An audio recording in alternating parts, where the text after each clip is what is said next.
Everyone, आप सबका स्वागत है लाइफ साइंस कैफे में। और हम कर रहे हैं क्लास 7th का सर्कल वाला पार्ट जो कि मैथमेटिक्स का है। ये स्पेशल रिक्वेस्ट पे हम कर रहे हैं। चलिए शुरू करते हैं, ज़्यादा टाइम वेस्ट नहीं करेंगे। जो सर्कल है सबसे पहले आपको मुश्किल नहीं लगना चाहिए क्योंकि सर्कल सिर्फ ऐसा ही होता है। ठीक है, देखो ये कितना आसान है। इस तरह से घुमा दो, एक पॉइंट पे रख के दूसरे पॉइंट को घुमा दो। क्लियर है। अब ये जितनी भी सारी चीज़ें दे रखी हैं सिर्फ इसका आपको नाम पता होना चाहिए। किसी भी सर्कल का एक सेंटर होता है। क्या होता है? सेंटर, CENTRE, सेंटर होता है। सेंटर मतलब जिस पॉइंट से हम दूसरे इस राउंड घेरे को कहीं पे भी टच करेंगे तो वो सेम डिस्टेंस पे होगा। सपोज हमने यहाँ से यहाँ देखा तो ये डिस्टेंस सेम है, यहाँ से यहाँ देखा तो सेम है, सारी डिस्टेंस सेम है, हम कहीं पे भी टच करें। ठीक है, तो वो सेंटर होता है। आपको पता है केंद्र बिंदु जिसको कहते हैं। अब क्या है, रेडियस की बात करते हैं। एक इस सेंटर से कहीं पे भी अगर हम टच करेंगे, वो लाइन, ये वाली लाइन सेंटर, इसका रेडियस है। ये कहीं पे भी हो सकती है, ऐसा नहीं है कि ये इस डायरेक्शन में ही होगी या इस डायरेक्शन में ही होगी। तो ये रेडियस होती है। तो आप R फॉर रेडियस याद कर लोगे। फिर आती है बात डायमीटर की। बच्चों को डायमीटर में और सर्कमफ्रेंसेस में डिफरेंस मतलब नहीं कर पाते, वो नहीं समझ पाते। तो डाय का मतलब क्या होता है? दो। ठीक है, रेडियस मैं लिख देती हूँ। मेरे पास अभी इतना अच्छा सिस्टम है नहीं कि मैं आपको अच्छे से वीडियो बना के दूँ, लेकिन फिर भी आप याद कर लो, DIAMETER, डायमीटर। डायमीटर मतलब दो रेडियस को जोड़ दो। ठीक है, यहाँ पे डाई मतलब 2 याद करना आप। ठीक है, 2 रेडियस को जोड़ देंगे, बिल्कुल सेंटर से होती हुई जाएगी, वो है इसका डायमीटर। क्लियर है। फिर बात करते हैं कोड की।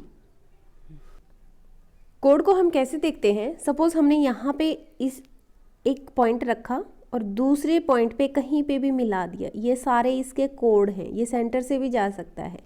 सो what we can say that a line segment that joins 2 points on the circumferences of a circle is defined as the कोड of that circle. Among the other line segments that can be drawn in a circle, the chord is one whose endpoint lie on the circumferences. मतलब क्या है? ये पूरा क्या है? Circumference है। एक पॉइंट को दूसरे पॉइंट से, सर्कमफ्रेंसेस के ऊपर ही दूसरे पॉइंट से अगर हम मिला दें तो वो उसका कोड होता है। ठीक है, तो आप कह सकते हो कि जो आपका डायमीटर होता है वो सबसे लंबा कोड होता है। समझ गए? डायमीटर भी समझ गए, रेडियाई भी समझ गए। ये रेडियस है, ये हाफ वाली, एक सेकंड में दोबारा से इसको हाईलाइट कर दूँ। ये वाली रेडियस है, ये वाली रेडियस है। ठीक है, ये सभी कोड हैं। अभी कोड को देख लो आप, ये सभी क्या हैं? कोड हैं, कहीं से भी लगा लो आप। डायमीटर क्या है? रेडियस के 2 हिस्से डायमीटर कहलाते हैं, दोनों हिस्से जो सेंटर से पास होते हैं। ठीक है, ये किसी भी डायरेक्शन में हो सकते हैं। सर्कल में डायरेक्शन का कोई इफेक्ट नहीं है, आप इस चीज़ को याद रख लेना। ठीक है, उसके बाद क्या आता है आपका? हर एक पॉइंट को हम कवर करेंगे, लेकिन जो भी मैं आपको बता रही हूँ वो आपको याद रखना है। उसके बाद हम करेंगे सर्कमफ्रेंसेस। सर्कमफ्रेंस क्या होता है? देखो, सर्कमफ्रेंस की जब बात आती है ना, तो आप इस पूरे घेरे को याद करना, ये सर्कमफ्रेंस है। सर्कमफ्रेंस को C से डिनोट करते हैं और इसका फॉर्मूला याद करना है क्योंकि हमें तो न्यूमेरिकल निकालना है ना, बाकी चीज़ तो समझने के लिए है। ठीक है, कोड क्या होता है, डायमीटर क्या होता है, रेडियाई क्या होता है, सेंटर क्या होता है, ये सब पता चल गया हमें। अब बात करते हैं सर्कमफ्रेंसेस को, जिसको C से डिनोट करते हैं और उसका फॉर्मूला बहुत ज़्यादा इंपॉर्टेंट है, ज़्यादा न्यूमेरिकल उसी से निकलेंगे। तो क्या होता है? 2πr। क्लियर हो गया? आपकी बुक में ये दिया भी हुआ है, और अगर आप चाहेंगे तो मैं एक और हाईलाइट करके एक वीडियो बना दूंगी इसमें जो जो इंपॉर्टेंट पॉइंट हैं आपके। तो सर्कमफ्रेंसेस देखिए, C एक second, find it circumferences. Circumference क्या होता है? मैंने बताया 2πr आपको। ठीक है, उससे पहले एक इंपॉर्टेंट चीज़ याद ये रखनी है आपने, circumference over diameter is equal to pi. ठीक है, सर्कमफ्रेंस क्या हो जाएगा? C is equal to pi D। ठीक है, अगर ये याद नहीं हो रहा तो आप ऐसे करना, C/D is equal to pi. ठीक है, यहाँ पे अगर सर्कमफ्रेंस में अगर आपको डायमीटर दे रखा हो, जैसे ये क्वेश्चन दिया हुआ है, एग्जाम्पल वाले क्वेश्चन बहुत ज़्यादा इंपॉर्टेंट होते हैं आपके लिए। देखो, the diameter of a circle is 14 centimetre, find it circumferences. तो आप तो भूल जाओगे अगर आप 2πr वाला अगर याद रखोगे तो, क्योंकि हमारे पास तो डायमीटर है। तो हम क्या करेंगे?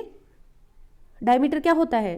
दो आर ही तो होती हैं, तो हम क्या करेंगे, पाई की वैल्यू 22/7 मल्टीप्लाई बाय 14, क्योंकि 14 दिया हुआ है ना, डायमीटर हो गया। अगर देखो, अगर हम क्या कहते हैं, 2r is equal to D, diameter, ठीक है, डाया हमने बोला था कि दो रेडियस को मिला के डायमीटर बनता है, तो ये चीज़ और ये चीज़ तो बराबर हुई है ना, तो हम इसको 2πr की जगह पे हम इसको मान लेंगे कि ये डायमीटर है, ये डायमीटर दी हुई है, तो ये फॉर्मूले से निकल गया।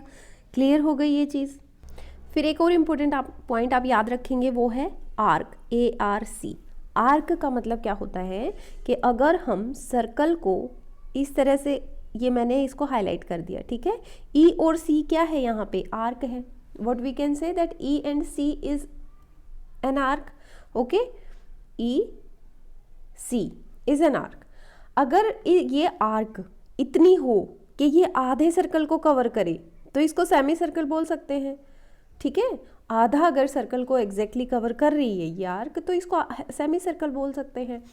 और ये भी कह सकते हैं कि अगर इसके दोनों एंड पॉइंट को अगर हम जोड़ें तो ये क्या बनाएगी, क्या था ये वाला हिस्सा, सपोज ये इतना था, ठीक है, अगर इसके दोनों पॉइंट को अगर हम जोड़ दें तो वो क्या बनाती है, ये मैंने आपको बताया था। अगर आपको समझ आया है, पहले अच्छे से देखा है, तो मुझे कमेंट बॉक्स में बनाना कि E और C को जोड़ने वाली लाइन को क्या कहेंगे, ठीक है।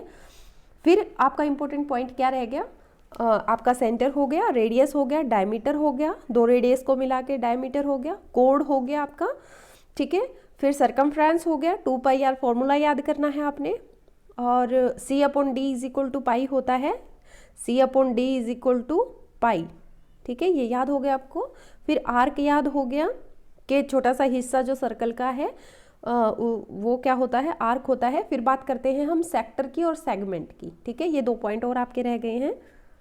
सेक्टर को आप किस तरह से याद रखोगे कि जो सेक्टर होता है उसमें पाई शेप एक चार्ट बनता है, या आप कह सकते हो एक सर्कल बनता है पाई शेप, इस तरह से, इस तरह से, ये देखो ये सेक्टर है। क्यों, क्योंकि इसमें दो रेडियस यूज हो रही है, ठीक है। देखो इसमें भी आर है, तो आर से रेडियस याद कर लो आप, दो रेडियस यूज हो रही है, वो तो सेक्टर है। एक ट्रिक ये हो गई। सेगमेंट क्या होता है, सेगमेंट का इंग्लिश वर्ड, सपोज ये इंग्लिश वर्ड है तो इसका मतलब होता है हिस्सा, तो ये वाला पार्ट जो है ये सेगमेंट है, इसमें रेडियस यूज नहीं हो रही है, ठीक है। तो सेगमेंट और सेक्टर में कंफ्यूजन होगा आपको, लेकिन नहीं करना है, क्योंकि सेक्टर में आर है, क्या है, आर है। तो जैसे ही आपको आर नज़र आए तो आप याद कर लेना कि सेक्टर वो होता है जिसमें दो रेडियस यूज़ होती हैं, तब जाके वो सेक्टर बनता है। ये सेक्टर है और ये वाला सेक्टर है, इस तरह से सेक्टर बनता है, ठीक है। और सेगमेंट भी आपको क्लियर हो गया कि कोई भी हिस्सा, जैसे ये सपोज, एक सेकेंड, ये वाला सेगमेंट छोटा है, स्मॉल सेगमेंट, ये वाला लार्ज सेगमेंट है, ठीक है। इनको कहते हैं माइनर सेगमेंट और मेजर सेगमेंट। इसको इस तरह से आप दिखा सकते हो, जैसे ये वाला एक सेगमेंट है, ये क्या हो गया, माइनर हो गया, है ना। और ये वाला जो बाकी का बचा हुआ हिस्सा है जो ज़्यादा बड़ा है, ये क्या हो गया, मेजर सेगमेंट हो गया, ठीक है। तो ये वाले पॉइंट्स आपने याद रखने हैं। मैं एक बार फिर से रिवाइज करवा देती हूँ। फर्स्ट पे हमने किया था सेंटर जो बीच में होता है, फिर रेडियस जो कि सेंटर से किसी भी पॉइंट पे जो लाइन मिलती है, सरकमफ्रेंसेस के किसी भी पॉइंट पे अगर हम लाइन खींच देते हैं सेंटर तक, तो वो उसकी रेडियस है। फिर हमारा आता है डायमीटर। डायमीटर मतलब दो रेडियस, मतलब एक ही उसमें डायरेक्शन में, यहाँ से ये है तो ये यहाँ पर मिलनी चाहिए बिल्कुल उसके स्ट्रेट, ये डायमीटर होता है। उसके बाद कोड आता है। कोड आपसे मैंने पूछा भी था कि कोड क्या होता है।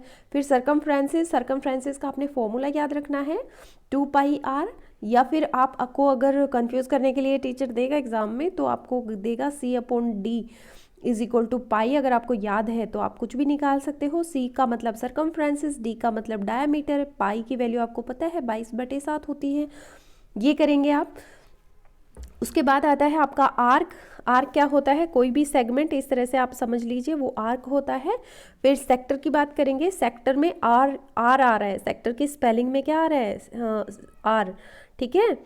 तो क्या है, दो रेडियस को अगर यूज़ करके कोई भी हिस्से को अगर हम कवर करते हैं, जैसे पाई चार्ट बनाते हैं वैसे, तो वो सेक्टर होता है। सेगमेंट होता है बिना ही रेडियस के यूज़ किए अगर हम कोई हिस्सा लेते हैं, जैसे ये वाला ले लिया तो ये माइनर सेगमेंट हो गया, एक मेजर सेगमेंट होता है। सिर्फ इतना आपने याद करना है, उसके बाद मैं आपको एक्सरसाइज करवाऊंगी। Till then have a happy day, और मुझे ज़रूर बताना क्या ये वीडियो आपके लिए बेनिफिशियल है या नहीं है। Thank you for watching live science cafe, और मुझ पर ट्रस्ट करने के लिए, मुझे इस लायक समझने के लिए कि मेरा पढ़ाया वो आपको समझ आता है, इसके लिए मैं आपको बहुत बहुत ज़्यादा धन्यवाद करती हूँ। Thank you once again.